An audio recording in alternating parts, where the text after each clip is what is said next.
আসসালামু আলাইকুম এভরিওয়ান, কেমন আছেন সবাই? আশা করি ভালো আছেন। আলহামদুলিল্লাহ, আমিও ভালো আছি। সবাইকে গুড মর্নিং। শীতকাল মানে বাঙালির ঘরে ঘরে পিঠা।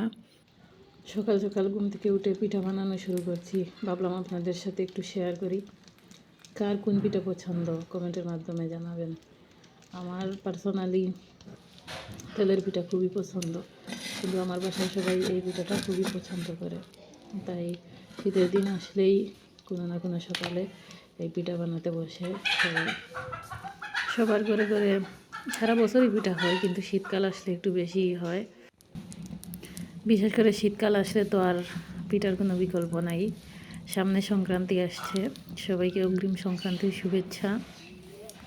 ধন্যবাদ সবাইকে, ভালো থাকবেন সবাই। Thanks for watching.